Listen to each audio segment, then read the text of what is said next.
दफन 5। नोट, ये सूचना उनके लिए जो अभी अभी एक रात से नए जुड़े हैं। ये कहानी नहीं, एक रूहानी दुनिया का सफर है जिसके क्रमशः पड़ाव है, और अगर बीच का कोई एक पड़ाव छूट जाए तो समझिए मंजिल भी आपकी अधूरी रह जाएगी। इसलिए इस सीरीज को क्रम से ही पढ़े। इसका पहला सीजन रूहानी सफर, 2 सीजन अनुगामी कथा, 3 अनसुलझी पहेली, 4 डेजावू, 5 अज्ञात, फिर ये 6 सीजन है दफन। यकीन मानिए आप इस कहानी का असल मजा तभी ले पाएंगे जब इसे इसी क्रम में पढ़ेंगे, क्योंकि ये सिर्फ एक कहानी नहीं, हर किरदार की एक यात्रा है। तो इस मजे के लिए थोड़ा सब्र करें और एक एक सीजन का पड़ाव पार करके 6 सीजन में मेरा साथ पकड़े, क्योंकि ये अनवरत यात्रा चलने वाली है। अब आगे देखो, मैंने बोला न उधर वाली बेंच में बैठना है मुझे। बबली जी इधर ही बैठिए, न उधर तो सिंगल सीट है, फिर हम कैसे बैठ पाएंगे आपके साथ। कहता हुआ आत्माराम उसकी ओर उचका ही था कि उसके हाथ से मोबाइल नीचे सरक गया और बटन वाला छुटकू मोबाइल गिरते ही 3 हिस्सों में बंट गया। इधर बबली मुंह बनाती उठ गई थी, तो किसने कहा है मेरे साथ ही बैठो। मैं तो चली वही बैठने, कल भी तो अकेली गई थी न गाड़ी से शाल लाने। ये सुनते आत्माराम को पिछली रात की बात याद आ गई, जब पलक ने बबली को कार में से शाल लाने को कहा तब बबली उसे संकेत में अपने साथ बाहर चलने को कहने लगी, पर मूर्ख आत्माराम तब कुछ समझ नहीं पाया, उल्टा उसे नाराज कर बैठा। अब बबली उसी बात की खुन्नस उससे निकाल रही थी। आप तो अभी तक नाराज है हमसे? नहीं, अपना काम अकेले कर रही हूँ। सॉरी कहते हैं न जी, हम उस समय समझ नहीं पाए, हम भी न बड़े बुद्धू है जी। हाँ वो तो हो, कहती हुई बबली मुंह सिकुड़े कुछ दूर की बेंच पर पीठ फेर कर बैठ गई। वही अपना सा मुंह लिए आत्माराम मन मसोचे बैठा रहा। अरे तुम दोनों के बीच फिर कोई झगड़ा हो गया क्या? उसी क्षण होटल के उस चिल्ड्रन पार्क एरिया में पलक आ गई। उसने अभी भी अपरा का एक हाथ पकड़ा हुआ था। उसकी आवाज सुनते बबली और आत्माराम दोनों बुरी तरह सकपका गए। न नहीं तो दीदी जी, न में सर हिलाते हुए भी बबली आत्माराम को नजरों से घूरती रही। तुम दोनों की शादी हो गई, पर बच्चों जैसी हरकतें तुम दोनों की बंद नहीं हुई। फिर इधर उधर नजर घुमाती हुई पलक पूछती है, परी कहाँ है आंटी? तभी पलक के पैरों के पीछे से कोई छोटी सी बच्ची आकर अपनी बाहों के घेरे में उसे जकड़ लेती है। वो 6 साल की परी थी, जो देखने में सच में किसी परी से कम नजर नहीं आती थी। चमकती हुई कंची आंखें, उस पर सुनहरे भूरे बाल उसे डॉल की तरह दिखाते थे। पलक अब अपरा का हाथ छोड़कर उसे अपने बाहों के घेरे में लेती हुई पुचकार उठी, अरे मेरी प्यारी सी परी यहाँ छिपी है, मैं झूला झूल रही थी, कहती हुई वह मासूमियत से अपनी मिट्टी से सनी हथेली उसके आगे कर देती है। अरे ये क्या, इसमें तो मिट्टी लगी है, अभी तो हमें जय जय करने जाना था ना। हाँ जाना है मुझे। अपनी हथेली को देखते थोड़ी उदासी से वह हाँ में सर हिलाती है।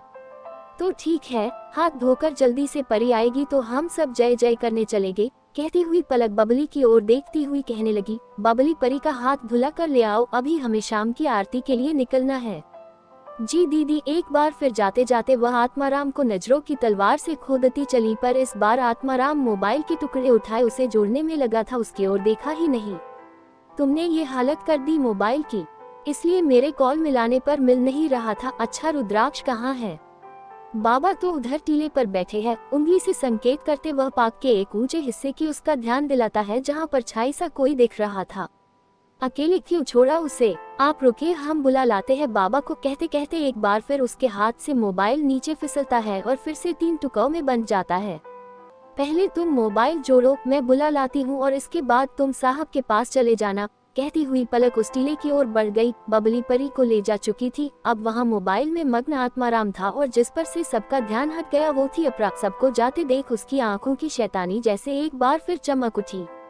वे सभी अभी दशाश्वमेध घाट की आरती देखने के लिए निकलने वाले थे। पोर्च के पास ही अनिकेत खड़ा था और उसे कोई नजर काफी देर से एकटक देख रही थी। वो एक कर्नल थे जो अपने विदेशी नस्ल के कुत्ते को लिए खड़े थे। अनिकेत का लंबा कद, सौम्य चेहरा और अपने में व्यस्त रहने वाला व्यवहार ही शायद उन्हें उसकी ओर ध्यान आकर्षित करा रहे थे।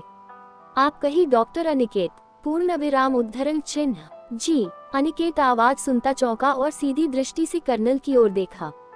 अरे हाँ वही मैं कहूँ ना, आपका चेहरा इतना जाना पहचाना क्यों लग रहा है? कल के न्यूज़पेपर में मैंने देखा था, भारतीय युवा वैज्ञानिक पुरस्कार के साथ आपकी तस्वीर छपी थी। आई एम सो इम्प्रेसिव, उम्मीद नहीं थी इतने बड़े शख्स से मेरा यूं मिलना होगा। आप तो तस्वीर से भी ज्यादा इम्प्रेसिव पर्सनालिटी लग रहे हैं। यही वो पल होता था जब अपनी तारीफ सुनते अनिकेत संकोच से भर जाता और आगे कुछ नहीं कहा पाता। लगता है आप किसी चीज में बिजी है, कोई खास उपकरण लगता है ये। अब उनका ध्यान अनिकेत के हाथ की ओर जाता है जिसमें कुछ मशीनी था। अनिकेत हिचकिचाता हुआ कहता है, जी एक डिवाइस है। वाह, तो ये क्या करता है? एक्चुअली मेरे दोस्त ने इसे भेजा था तो मैं अभी खुद इसका फंक्शन समझ रहा हूँ। तभी तब से एक जगह खड़ा कर्नल का कुत्ता उबता हुआ भौंक उठता है। इससे कर्नल उसकी ओर देखता हुआ थोड़ा ऐठी हुई आवाज में कहता है, ये मेरा ब्रूनो है जिसे मैं इंग्लैंड से लेकर आया हूँ। आपको पता है, इसका फूड भी मैं इंग्लैंड से मंगवाता हूँ। ये ब्रैड भी इंग्लिश खाता है। वो अपनी मूंछों पर ताव देते हंसते हुए कर्नल कहते हैं तो अनिकेत बस सहजता से मुस्कुरा देता है। यही वो पल था जब पलक के हाथ से अपराधा हाथ छूटा था और उसका ध्यान उस कुत्ते की ओर गया था। बस उसकी पल उसके दिमाग ने सारी खुराफात तय कर ली। उसने उसी पल अपनी कैप्री की पॉकेट चेक की और हमेशा की तरह उसमें कुछ न कुछ तो उसे मिलना ही था। उसमें ब्रेड का वो टुकड़ा मिल गया जिसे उसने अपनी माँ से छिपा कर रख लिया था घाट पर मछली को खिलाने के लिए। उसी पल उसने ब्रेड को देखा तो अगले ही पल आत्माराम को, जो अभी तक मोबाइल जोड़ने में व्यस्त था, उसी पॉकेट में उसे च्युइंगम भी मिल गया। फिर क्या था, उसे जल्दी से मुंह में जुगाली कर अपने कम लायक बनाकर उसे ब्रेड में चिपकाकर चुपके से आत्माराम के पीछे जाकर उसके कुर्ते के नीचे चिपका देती है।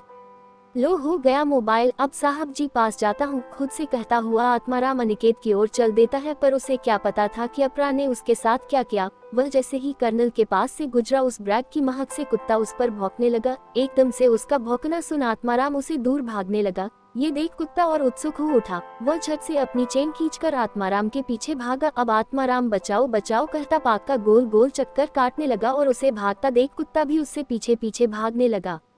ये दृश्य देख अपरा पेट पकड़कर जोर जोर से हंस पड़ी। इधर कर्नल मामला समझते दौड़कर अपने ब्रूनो की रस्सी पकड़ता है तो दूसरे हाथ से भागते हुए आत्माराम को। अगले ही पल आत्माराम के पीछे लगी ब्रेड और अपरा का इस तरह हंसना कर्नल को सारा माजरा समझा जाता है। अब तक अनिकेत भी उसके पास आने लगा था। आत्माराम कुत्ते पर काबू देख दूसरी ओर भाग जाता है। ये देख कर्नल अपरा की ओर गुस्से से देखते हुए कहने लगे, वेरी बैड, देख रहे हैं न प्रोफेसर साहब, कैसे कैसे पेरेंट्स होते हैं जो अपने बच्चों को शैतानी करता छोड़ देते हैं।